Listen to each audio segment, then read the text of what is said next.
Good everyone.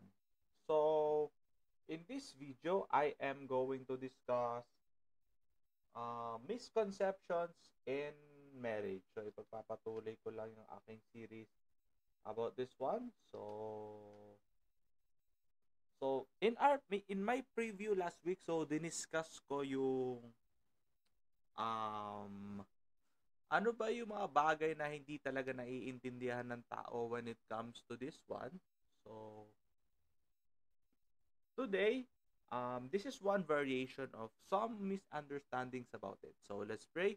Para God, nagpapasalamat ako sa araw na ipinagkaloob niyo po sa amin, Lord. Be our speaker. Be our guide as we traverse unto this video. So, salamat po, Panginoon. In Jesus' name we pray, our Lord.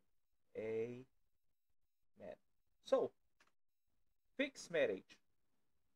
Pag-usapan natin to. So, bakit ayaw ng Lord ng fixed marriage? It could be a lot of things. So,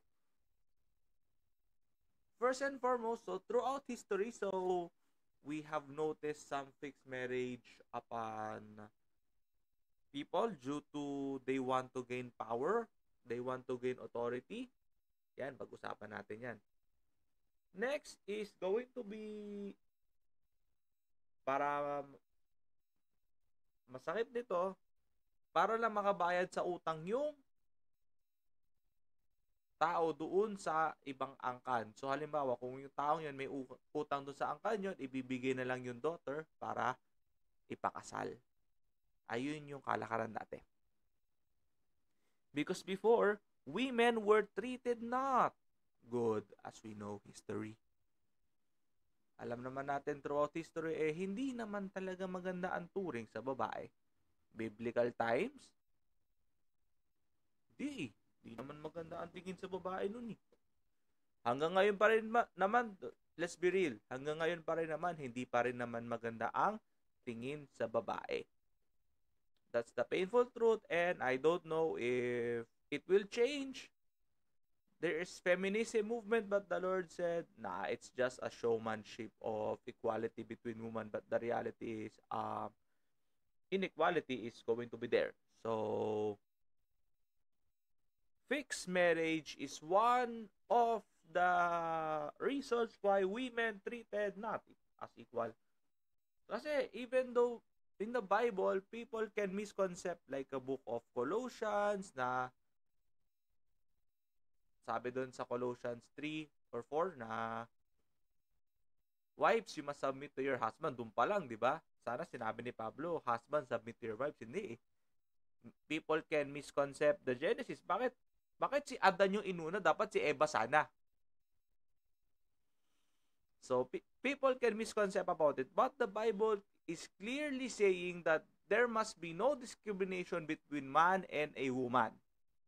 Woman must support man and the man must take care of the woman. That's equal. That's utopia. That's the Lord wants. Linawin ko ha. Wives must submit to their husbands and the husbands must take care of their wives. That is equally distributed responsibility. Hindi wives submit to your husbands and husbands you should abuse your wife. Tapos may sinabi pa sa Bible, love the wife of your youth. Sa Proverbs yun. Hindi the youth of your wife. Isang pastor nagsabi nun.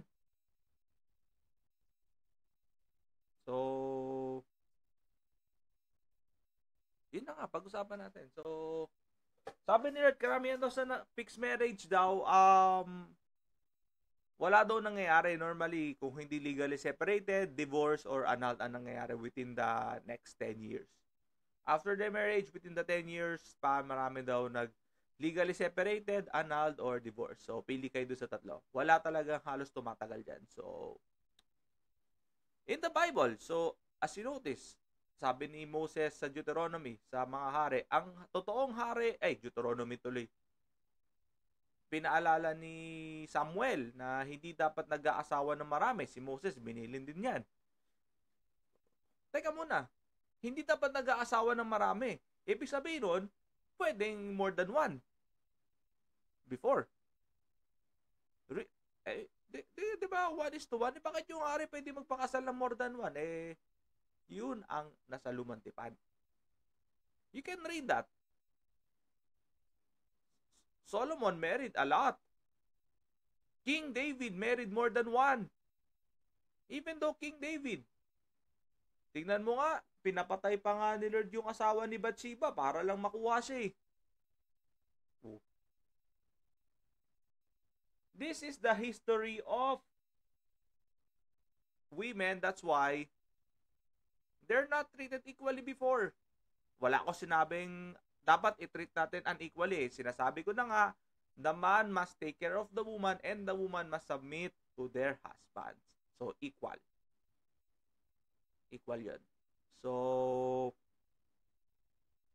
fixed marriage is one example of inequality. Sabi nila, wala daw equality pagdating sa fixed marriage. Karamihan daw dyan, pera lang daw.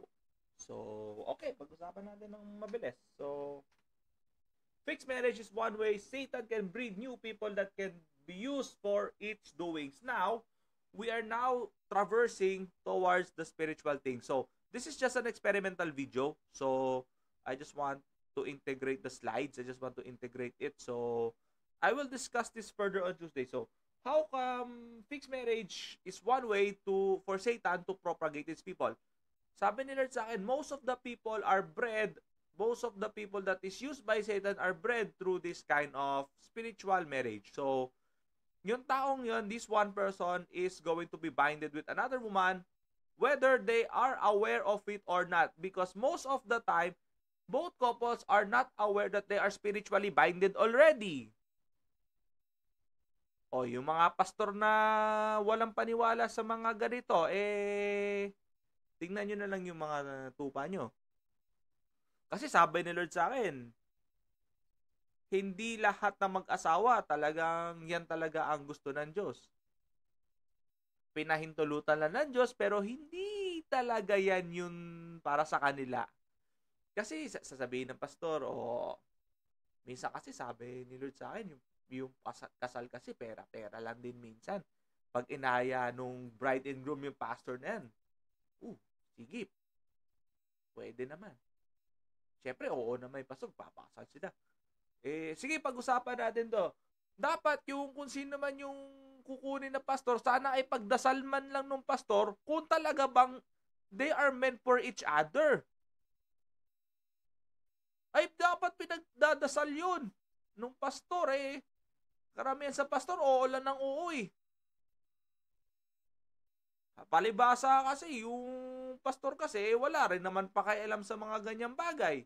Siyempre, gusto nila, they are already one. Siyempre, ano ba ibig sabihin nun, they are meant to be one?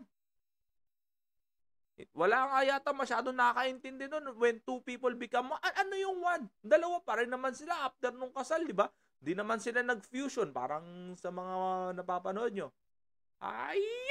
Di ba? Sa Dragon Ball na si ganito, si Vegeta, tapos magiging Super Saiyan, tapos may i-combine na machine, tapos Super Saiyan 4, ba? Hindi naman ganun yung nangyari when 2 become 1, hindi naman sila naging isa. Tapos ano, sasabihin nyo, 2 became 1. Ay, ano ba yun? Bakit nga ba naging isa? Ano ba yung ibig sabihin nun? Ang dalawa ay pinagbuklod. Yan, discuss ko sa susunod yan. So, one thing for sure, 2 becomes 1, it means that they must work in accordance to the Lord. Because pag sumablay yung isa, sasablay din yung kabila. May direct effect doon sa other party, yung kasal. Kaya naman, accountability is one reason why 2 become 1. So, yung accountability ng isa, syempre, accountability din ng isa. So, kung masarap ang buhay ng isa, syempre, sasarap din ang buhay ng isa. So, ganun lang yan. So, that is one obvious reason. So, pero, it's either kasi yung mermaid, pwedeng sobrang ganda ng magiging babae, tapos gagamitin ni Satan, papasanib sa mga mermaid, marami. Tapos, pwede yung tao sobrang yaman, so magiging, syempre, pag mas mayaman, mas influential sa lupa, syempre, doon nila pwedeng ipalaganap yung mga kalokohan nila. Yan, abangan nyo yung mga kasunod. So, this is just an experimental video, so I am reintegrating the slide. So, I'll see you next time. God bless.